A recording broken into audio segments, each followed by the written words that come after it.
Você sabia que um mau diagnóstico pode impactar demais o tratamento? Está na dúvida se é TDAH, se não é, ou se tem mais algum problema, por exemplo, algum transtorno de ansiedade, de depressão. Se você continua com aquela dúvida matutando na sua cabeça, esse vídeo é para você, para a gente trabalhar e conversar sobre os 5 maiores erros que a gente percebe na hora de diagnosticar o TDAH. E esses erros podem acabar impactando muito o tratamento dos pacientes. E a gente vai conversar também sobre como evitar esses erros. Eu sou Francisco Meirelles, fundador da Academia do TDAH, psicólogo da nossa equipe e também paciente com TDAH. Antes de começar o vídeo, é muito importante que você fique até o final. Se você perder uma parte do vídeo, pode ser que você saia com a ideia errada. Esse vídeo não substitui nenhuma consulta profissional e autodiagnóstico, você se diagnosticar, não é diagnóstico. A gente vai entender isso também ao longo desse vídeo.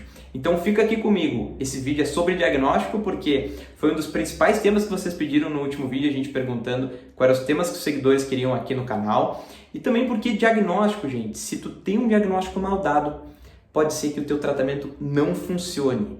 Se você tem essa sensação, assim como muitos dos pacientes que eu recebo na clínica chegam com diagnóstico mal dado e a gente identifica isso ao longo da sessão, é porque talvez você esteja com um diagnóstico errado. E a gente entender sobre diagnóstico é tão importante quanto sobre tratamento. Vocês pedem muito sobre dicas, estratégias para trabalhar aqui no canal, mas a gente entender o diagnóstico, às vezes, é o que determina se o tratamento vai funcionar ou não. Então vamos lá conversar sobre quais são esses erros e como evitar eles na prática.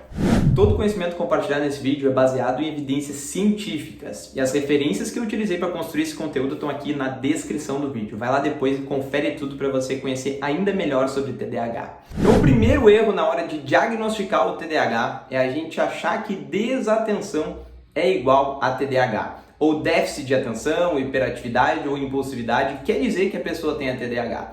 Não, pessoal. Qual que é o problema aqui? É a gente achar que sintoma é igual ao transtorno. Então, eu ter desatenção pode vir de TDAH? Pode. Mas desatenção também pode vir de uma pessoa que está com uma ansiedade muito forte e por isso ela está preocupada, fica ocupada com seus próprios pensamentos, pensando sobre o futuro e tem um problema de concentração. Ou uma pessoa que está com depressão ou um desânimo muito forte e pode estar com um problema de concentração também por estar tão desanimada com uma energia tão baixa que não consegue se concentrar naquilo que está fazendo. Além de um contexto onde a pessoa está muito estressada por causa do trabalho, por causa de alguma situação complicada que ela está passando na vida dela, isso também pode impactar na concentração. Por isso que é importante a gente entenda que um profissional precisa estar ali para fazer o diagnóstico, para poder diferenciar de onde que vem aquele sintoma, qual que é a origem daquele sintoma e como que ele se manifesta na vida da pessoa. Porque a partir desse diagnóstico a gente pode direcionar o tratamento da melhor forma. E o segundo erro mais comum que a gente encontra na hora de dar diagnóstico de TDAH é não avaliar comorbidades. O TDAH ele é um transtorno que ele se apresenta em 70% dos casos onde o paciente tem TDAH, ele vai ter um outro transtorno. É como se os transtornos andassem de mãos dadas. A pessoa tem TDAH e tem outros transtornos juntos, associados. Pode ser um transtorno de ansiedade, de depressão, um transtorno de humor. Os mais comuns que eu vejo na clínica e que a gente percebe também nas pesquisas são um transtorno de ansiedade chamado transtorno de ansiedade generalizada e um transtorno de humor chamado de transtorno depressivo maior. Pode se apresentar também em outras formas de depressão. Mas esses são os dois mais comuns que eu percebo na clínica e que as pesquisas também indicam. A gente compreender se há comorbidades, pessoal, vai determinar muito se o tratamento vai funcionar ou não. Porque se eu trato só o TDAH e a pessoa tem outro transtorno, pode ser que ela continue com um impacto muito importante, sofrimento muito grande na vida dela. Então, identificar as comorbidades é essencial. E o terceiro e pior erro que a gente vê na hora de diagnosticar o TDAH é a gente achar que se tem prejuízo na vida da pessoa por aquele sintoma, ela tem TDAH. E isso não é verdade. Todas as pessoas têm prejuízo com desatenção, com hiperatividade, com impulsividade. É só você avaliar de perto, perceber as pessoas à sua volta. Todos nós temos prejuízo com isso, independente se tem TDAH ou não. E os fatores que a gente precisa avaliar para a gente ver se a pessoa tem TDAH é qual que é o momento de início daqueles sintomas. Quando é que aquele quadro de sintomas e prejuízo apareceu na vida da pessoa? E para ter TDAH precisa ser antes dos 16 anos, porque o TDAH é um transtorno do neurodesenvolvimento. Ao longo da vida, o cérebro vai se desenvolvendo e a pessoa já vai manifestando sintomas enquanto o cérebro está se desenvolvendo. Então, ao longo da infância, da adolescência e vai passar para a vida adulta na grande maioria dos casos. Às vezes, o cérebro se desenvolve e o TDAH não se manifesta mais. Mas então a gente tem que avaliar o início dos sintomas, qual que é a frequência que esses sintomas aparecem ao longo da vida. Por exemplo, hoje em dia, nos últimos 6 meses, né, o quanto que é frequente esse sintoma aparecendo. Qual que é a intensidade, então, qual que é a intensidade do prejuízo que a pessoa tem com aquele sintoma e também qual é o impacto funcional, quais áreas da vida que a pessoa tem aquele prejuízo.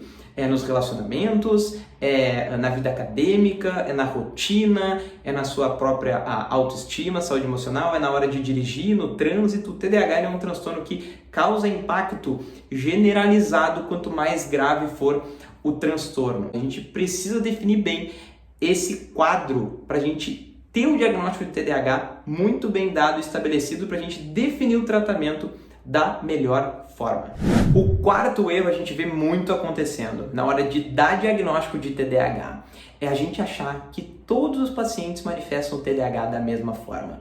Tá, Francisco, tu está falando sobre aqueles 3 tipos de TDAH, né? O desatento, hiperativo e o combinado. Não é só disso. A gente está falando sobre isso também, mas tem outros fatores que a gente precisa avaliar. A avaliação do diagnóstico ela é muito complexa, então a avaliação com o profissional é muito importante. Fatores que a gente vai avaliar no TDAH que vão ser essenciais, que vai definir, pessoal, uma coisa que é diferente, que todas as pessoas têm o mesmo TDAH. Não, existem vários perfis de TDAH e cada pessoa manifesta o TDAH de uma forma muito específica. A gente tem 3 tipos de gravidade, tem a gravidade leve, a moderada, a grave. A gente tem os 3 subtipos que a gente falou, desatento, hiperativo / impulsivo e o combinado. E a gente tem também outros sintomas que podem aparecer em uns pacientes e em outros pode não aparecer. Isso é algo que a gente precisa avaliar de perto. Primeiro, desregulação emocional, vindo direto do TDAH também, pode vir de outras origens, por isso que é muito importante avaliar. Funções executivas prejudicadas, organização, planejamento, a capacidade da pessoa se autorregular, né, controlar os comportamentos, enfim, se autorregular em relação às suas demandas da vida. E também outras questões que a gente pode falar melhor em outro vídeo. E ainda a memória operacional, que é a memória de curto prazo. Tem pessoas que têm esquecimentos muito graves, mas cada paciente vai manifestar de uma forma o TDAH. Isso a gente precisa compreender, porque isso vai definir como que vai ser o tratamento, como que eu vou direcionar o tratamento para aquele paciente. E o quinto e último erro que a gente mais vê na hora de dar diagnóstico de TDAH, tanto os pacientes quanto os profissionais cometem esse, é achar que teste ou questionário, uma escala, algum teste que tu responde, vai definir se o paciente tem TDAH ou não. E isso não é assim. O diagnóstico de TDAH ele precisa ser avaliado desde a infância até os dias de hoje, precisa ser avaliado de todos os fatores que eu conversei com vocês. Então, um teste só vai avaliar a presença dos sintomas. Ele vai nos ajudar a enxergar a presença dos sintomas, mas ele não vai definir o diagnóstico, porque como a gente já conversou, diagnóstico não é sintoma, não é a presença dos sintomas, é como ele se manifesta e o impacto que ele causa na vida da pessoa. E como que ele se manifestou ao longo da vida também daquele paciente. Então, algo essencial para a gente compreender é o diagnóstico de TDAH, ele é dado a partir de uma avaliação de uma entrevista clínica. Não vá com aquela tendência, né, para consulta de eu tenho TDAH, então é preciso que o diagnóstico seja de TDAH. Não, se você sente o sofrimento, vá aberto para compreender qual que é a origem daquele sofrimento. Não que é TDAH. Você precisa entender qual que é realmente a origem do sintoma, para que tratando a origem do sintoma você consiga buscar melhora de qualidade de vida e ter uma melhora geral na sua vida como ser humano. Por último, uma dica bônus para você sobre diagnóstico. Quais são os profissionais que podem diagnosticar o TDAH? São os médicos, neurologistas e psiquiatras de preferência e os psicólogos. Mas o importante é que você possa, se possível, buscar um especialista em TDAH para trabalhar esse diagnóstico. E se você precisar de ajuda com isso, nós temos profissionais aqui na Academia do TDAH. Se você quiser marcar uma consulta, saber mais sobre, é só você entrar no nosso site, o link está aqui na descrição. Então, Então esse era o vídeo de hoje, mas não sai ainda. Deixa aqui um comentário falando sobre como que está essa questão de diagnóstico na sua vida, se você tem dúvida, se você acha que seu diagnóstico pode estar errado, se você acha que isso está influenciando o seu tratamento. Então deixa um comentário aqui e faça parte aqui dessa interação que a gente tem nos comentários com os nossos seguidores. E deixa uma curtida nesse vídeo se você gostou, se inscreva aqui no canal do YouTube se você estiver no YouTube, se você já é inscrito, clica no sininho para receber notificações de quando a gente postar novos vídeos. E nos siga nas redes sociais, a gente está no Instagram, no Facebook e também no YouTube. Então é isso aí, muito obrigado por você ter assistido esse vídeo e até o nosso próximo vídeo.